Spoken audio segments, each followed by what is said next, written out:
ganda ng araw today, ang ganda ng sikat ng araw, ang presko ng hangin, sariwa. Tapos hindi siya malamig. Kaya tinan mo naman, nakasando lang ako. Dami rin naman mga nakasando. Iba nga topless pa yung mga lalaki. Mga babae rin naka-shirt or sando.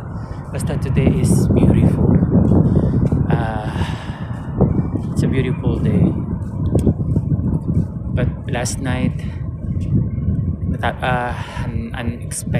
unexpected na hindi ko ina-expect na almost before midnight. Tapos kung kumain ng late na dahil kumalawin siyan, kumain ako ng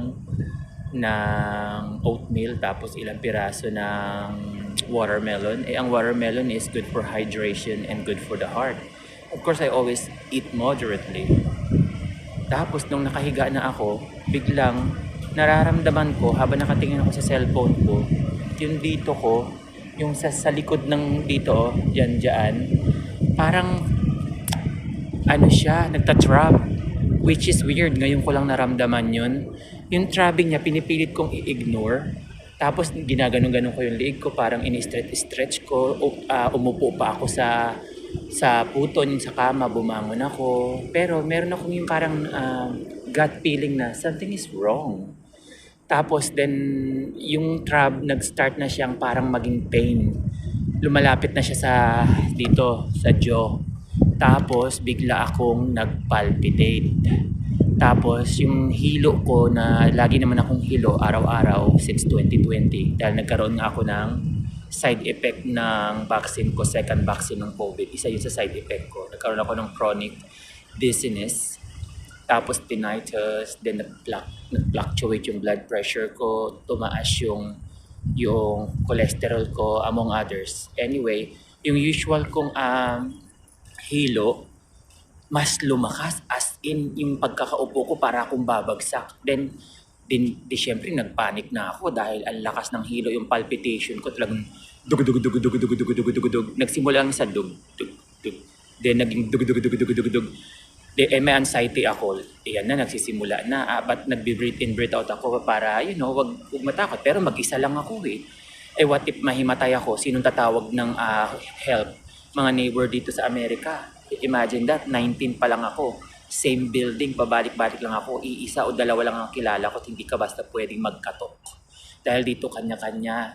Dito, privacy ang importante. Pwede kang ipapulis ka agad. 911 lagi dito eh. Hindi ka pwede mang-abala. Not unless makita ka na nakahandusay sa hallway. Then, kung magmamagandang loob sila, tatawag sila ng police or ambulansya. Pero kung lalagpasan ka lang nila, wala ka magagawa dahil nga hindi ka nila responsibilidad. Yan ang reality rito sa Amerika. Malungkot ang buhay kaya maraming taong depressed dito at maraming grouchy, walang kaibigan dahil dito solitude. At saka lahat ng tumatanda mostly napupunta sa convalescent home for the aged, at saka mga pagka may sakit ka na talaga, doon ka na sa mga hospice. Halos hindi ka dalawin. How did I know? I used to work at home care when I was 19. I have 5 patients on my own sa Nobis Home Care. That's my first job when I moved here in San Francisco from Redwood City.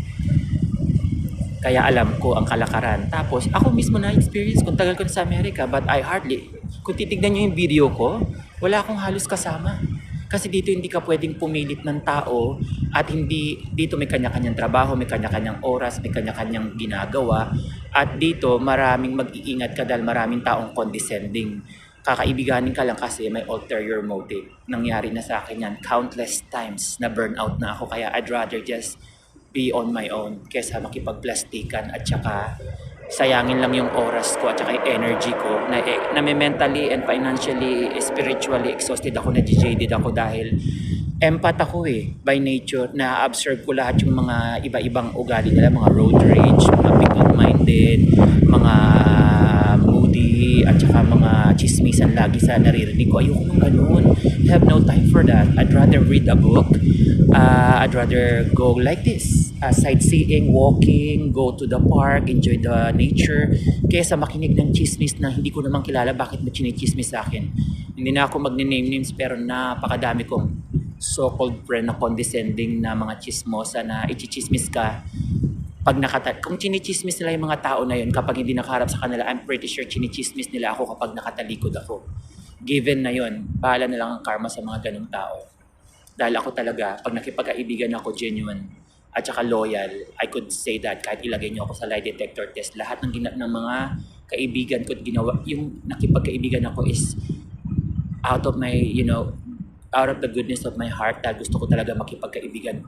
Walang masamang tinapay sa akin. Pagkatapos, lahat binigay ko. Ang kaya ko sa abot na makakaya ko. And a lot of instances as well na I even go out of the limb, out of love and out of care sa mga kaibigan ko. I even pawn my jewelries if they need something. They didn't know that because they always expect that I have money because single ako. Hindi nila alam na ang dami ko sinusuportahan sa Pilipinas since 1994. Family, relatives, some friends also here and there kapag kailangan. Hindi ako madamot kaya nga hindi ako mayaman kahit ang tagal ko na sa Amerika. Going 32 years. Nag-double job ako, nag-triple job ako. Yung triple ko yung day off ko. Naglilinis ako ng bahay. Pero hindi ako yumaman.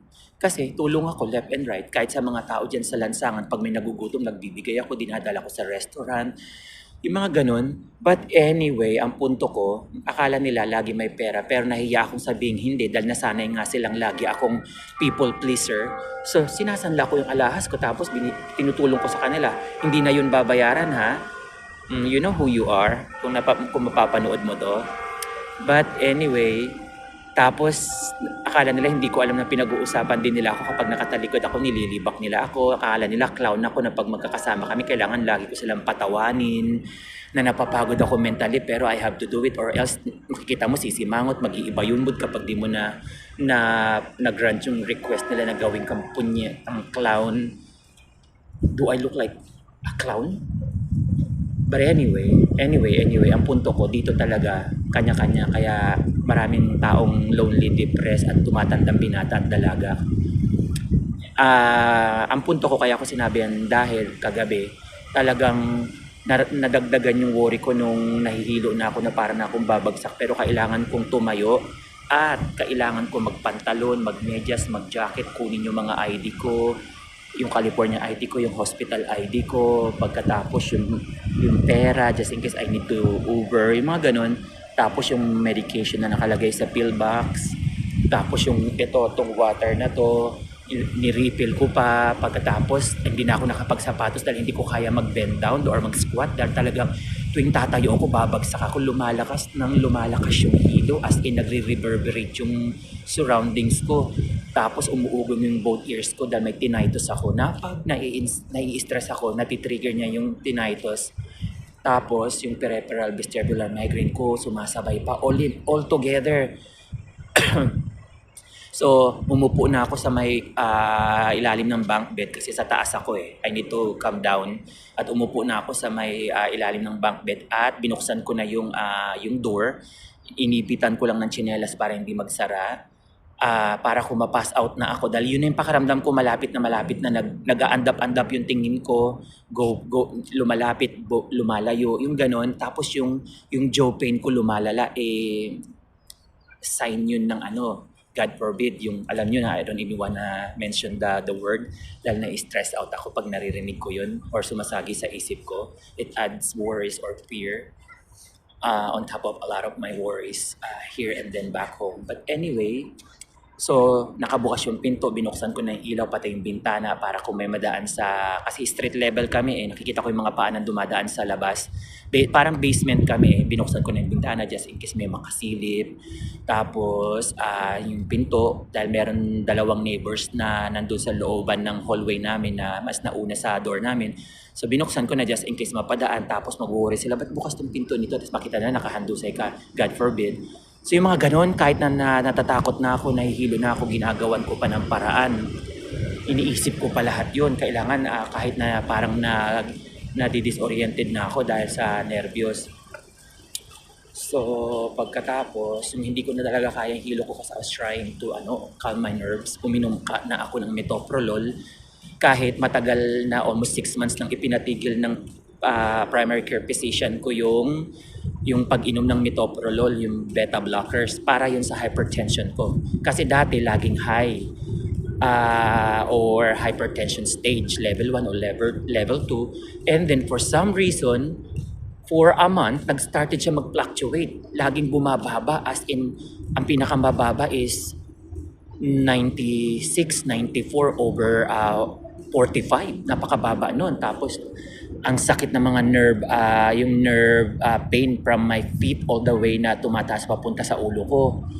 Tsaka sa mga kamay ko, sa daliri ko. Yun yung pag-low, pag hypotension, yun yung mga palatandaan ko na ay bumaba dahil yung nerve pain at saka yung palpitation.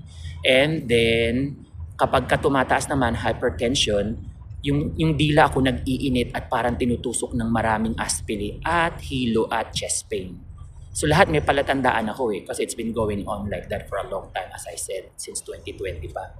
And then so nag-fluctuate for like a couple of months and then biglang na-stable siya na puro na lang siya nasa low. So sabi ng doktor ko, itigil mo na muna yung metoprolol kasi maraming cases na nangyayari yan na parang hindi maganda nga. Itigil mo muna yan. Pagkatapos, sabi niya, iinom ka lang yan kung ang blood pressure mo is aakyat ng what you call this, 145 above and then over 95. Yun, uminom ka na. Malapit na doon, kaya ininom ko na. Kahit ang tagal ko na, almost more than 6 months na akong hindi umiinom, ayoko na sana magsimula dahil baka ma-offset and then mag-started na naman yung fluctuation, which nangyari nga. 2 days na ako nagpa-fluctuate ulit. Good thing meron akong upcoming na doctor's visit sa PCP ko, primary care physician ko sa bukas, May 5. Tapos may injection din ako na once a month, yung Emgality shot na masakit na injection yan. I'm not looking forward to it, but I have to go through with that because it prevents migraines attack, yung scattered migraine attacks. Emgality yun. Emgality shots once a month. Yung initial nun, twice. 2 injection sa tiyan, both side ng tummy ko. Yun yung initial nun. And then after the 2 shots initial, once a month na. I've been doing that for more than a year now.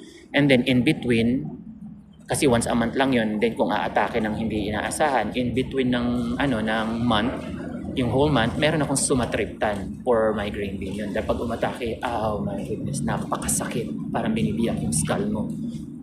Parang binidrill. So, tawag dito. Tsaka, ganito yung thoughts ko, laging nag-space out, may brain fog, hilo, lightheaded, halo-halo na yan. Pagkatapos, insomnia, malala na insomnia. Kailangan ko umupo dahil medyo nahihilo ako pag naglalakad ako.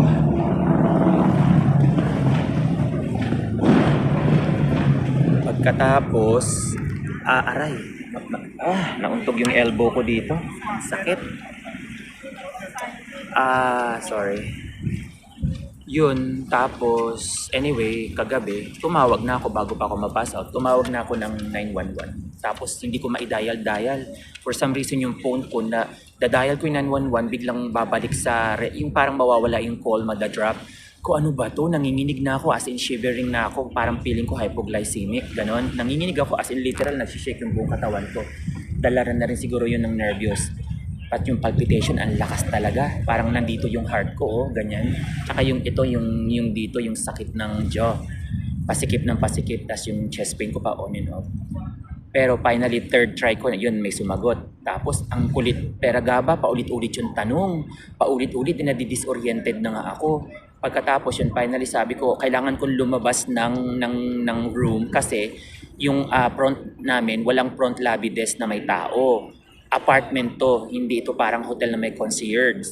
So, mayroong pang 2 door bago ka makapunta sa mga pinto ng unit. Mayroong bakal na ganyan, yung ganyan, bakal na door, and then after the bakal na door, mayroong pang antique na makapal na wood na door. So 2 door ang bubuksan ko dahil walang magbubukas nun sa mga paramedics or EMT kung walang taong papasok na matatapatan nila or wala yung manager sa building namin eh. Umuuwi yun across the bay. Ayan yung across the bay. Yan yung Bay Bridge. Pag tumawid ka dyan, across the bay ang tawag dyan. Yung property manager ng building namin, he doesn't live in our building sa downtown. He goes back to his place across the bay.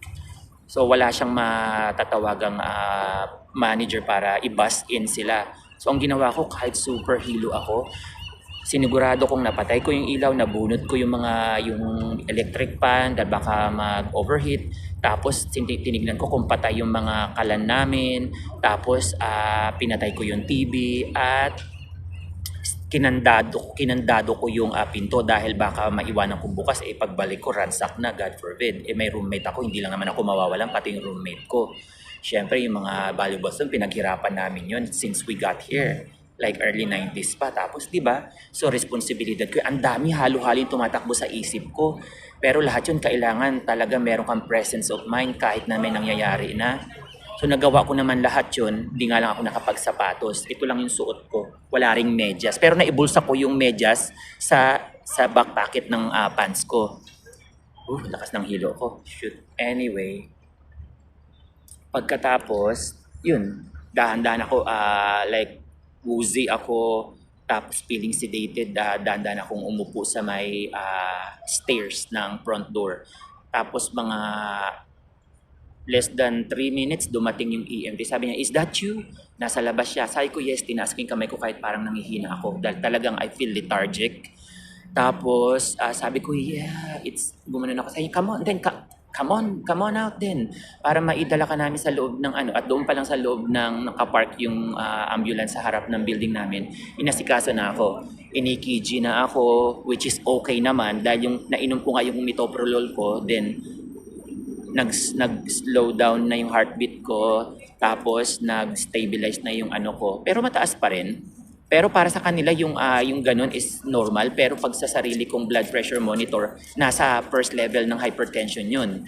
Yung reading nila, sa akin hypertension yun sa monitor ko. Kasi narinig ko sinabi niya sa kasama niyang what you call it, EMT na nagda-drive noong ambulance.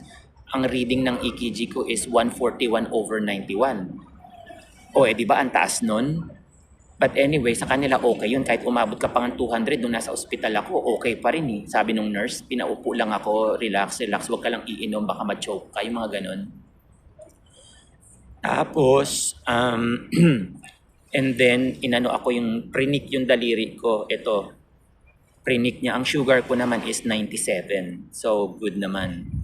Pagkatapos, yun, maraming tanong, maraming smile para malaman na hindi manhid yung mukha mo, taas mo yung paa mo, taas mo yung kamay mo, ganun, bigain mo yung kamay ko. Habang on the way na kami sa hospital. And then pagdating naman doon, mabilis naman ako nasikaso, blood test, chest x-ray, heart x-ray, kung ano-ano, another EKG, okay din ang reading. Pagkatapos, mga 3 or almost 4 hours lang akong nasa bed. Tapos, nirelease na ako ng doktor. Pinaliwanag sa akin yung sitwasyon, ganyan-ganyan. Follow up din ako sa PCP ko, which is sabi ko meron naman May 5. Tapos, sabi ko nagbi-bleeding din ako for 1 week na yung stool ko lagi maraming dugo. Dahil, sabi ko, sa oncologist ko, nung 48 ako last year, niya na ako sa colonoscopy. So tapos na yung colonoscopy ko, tumigil yung bleeding, tapos after a few months ng follow-up check-up, may natagpuan sa parang polyps biopsy. Ang result nung bumalik is precancerous stage, which is okay yun. Sabi niya, huwag kang magpanik kasi hindi pa yun cancer. Kaya nga early detection help. At least nalaman natin precancerous, aagapan. And then, so in-schedule niya uli ako ng follow-up. Ito nga, I think 6 months yun. 6 months waiting. Ito na yung 6 months sa May 14, which is timely kasi nga 1 week from already na nagbi-bleeding ako ng madaming dugo. At lagi akong parang gassy, bloated, may stomach ache here and there. Tapos, kaya kailangan malaman, sabi nung attending nurse and doctor sa ER kagabi, good, sabi niya, sabihin mo yan sa oncologist mo at ipa-refer ka sa GI, gastroenterologist yata, parang something like that, basta GI, para malaman kung anong ng gut. Yung gut, kung may leaky gut, kung may perforated bowel. Perforated is kung may butas at nagli-leak, masama yun. Pagkatapos, kasi meron din akong fatty liver. Yeah, marami akong kondisyon bukod sa mayroon ako anxiety, may depression pa. Halo-halo yan at mag-isa lang ako rito sa Amerikang sinusuportahan ng sarili ko ever since I got here when 17 ako after high school graduation. Umalis na ako ng Pilipinas para magpakasakali dito at makipagsapalaran. Para kumita na rin at makatulong sa nanay ko at sa adopted mom ko na younger sister ng mom ko na tinulungan siyang palakihin kaming tatlo magkakapatid. May nagkakaedad na sila, marami na rin silang medical condition. Kaya sabi ko ako na magsasakripisyo. Kahit takot ako pumunta sa ibang bansa at such an early age, ginawa ko para makapagtrabaho at sila magpadala ng pera sa kanila buwan-buwan at mabago naman yung buhay namin dahil sobrang hirap talaga as in sa probinsya. Laging sumasala sa pagkain. So yun. Pagkatapos, nagkasakit din sila lahat, isa-isa, God rest their soul. Pero ginawa ko naman lahat ng promise ko up to the last day of their life dito sa mundo. Dagdag din yung depression ko kasi nung during pandemic era, ang daming nawala. Halos 4 o 5 tita ko plus nanay ko, tatay ko rin, mga pinsan, mga anak ng pinsan, mga close friend, childhood friend, kababaryo, mga kaklase na hindi ko na nakita. Lahat walang closure na para lang silang nagbakasyon na hindi na uuwi at hindi ko na makikita. Hindi rin naman ako makauwi dahil nga may pandemic. Then marami ako medical conditions. Stuck ako rito sa kakapunta sa doktor, mga therapy, mga specialist. At yung hilo ko nga, ang hirap, tatayo ka lang para kang babagsak. Struggle araw-araw, tumayo, mag-toothbrush, maligo, gawin yung mga house chore errands. Araw-araw is a struggle. Pero it could be worse, you know. Mas maraming taong nakaratay sa banig na nilalaban ng buhay. Kaya yun ang tinitignan ko na lang na example na hindi ako dapat sumuko. Kasi kung sila nga, ang dami na nakakabit ng mga aparatos, pinipilit lumaban, ako pa kaya nakakatayo pa rin kahit papano. At basta nakakahinga, nakakakain, nakakadumi, nakakarinig, nakakakita. Kahit palabo ng palabo yung mata ko every year, okay lang, go lang ng go. Huwag mawala ng pag-asa at pananalig sa Panginoon. Basta may faith ka, nandiyan ang Panginoon palagi. Kaya kahit solo ko yung problema ko dito at tapos walang katapusang problema sa Pilipinas, maya't maya yung brother ko, yung mga 5 kong pamangkin plus yung mga anak nila plus yung iba pang mga sumisingit na kamag-anak at mga kaibigan doon, laging sa messenger ako dinadaan kung ano-ano, ganito ganyan, plus mga ayuda dahil pandemic, plus ay, sakit sa ulo. That's my kind of life ever since I got here nung 17 ako. 49 na ako ngayon. Walang katapusang problema at pagsubok. Pero that's life. Wala naman sinabing ang life is a bed of roses. Lahat tayo may kanya-kanyang laban, iba-ibang level lang ng hardship at saka mga challenges. Kaya go lang ng go, laban ng laban, hanggang buhay may pag-asa. Mas mabuti ng matalong lumalaban kaysa matalo ka na lang, na humiga ka na lang and then mag-give up ka na lang. Hindi ako pinanganak na duwag. Hindi ako pinanganak na may lahing waray para lang sumuko. Go lang ng go, go, go, go, go. Hanggang sa dulo yan, laban lang ng laban. Yun ang message dun. Never give up. Always keep your faith strong. Tsaka lang, huwag mawawala ng faith sa sarili, sa Panginoon, unang-una sa Panginoon, at saka life is worth fighting for. Lalo na kapag may pagmamahal ka sa puso, pag yung pagmamahal na yun ang magsisilbing fuel, dahil nagmamahal ka kaya hindi ka susuko. Alright, you guys, i-insert ko dito sa dulo yung mga picture kagabi sa ER. Di na ako nakapag-video kasi nakakaya sa mga nurse at saka sa mga ibang nandoon. Nag-picture lang ako ng palihim para may proof. Kasi para makita ng mga kamag-anak ko, lalo na ng kuya ko at mga anak niya, nakakala nila porket na sa Amerika ka is life is like box of chocolates, bed of roses, apples. No, it's not like that. Kahit ibang bansa, pare-pareho tayo may problema, may kanya-kanya tayong struggles. Para makita nilang, ay, ganito palang pinagdadaanan ng kapatid ko or ganito palang pinagdadaanan ni Uncle. Tapos hindi pa tayo tumitigil ng kakabombard sa kanya ng kung ano-ano. Kahit kaya na natin gawa ng solusyon dahil mga normal naman ang pangangatawan natin at wala tayong ganito. Sama-sama tayo rito, pwede natin pagtulungan.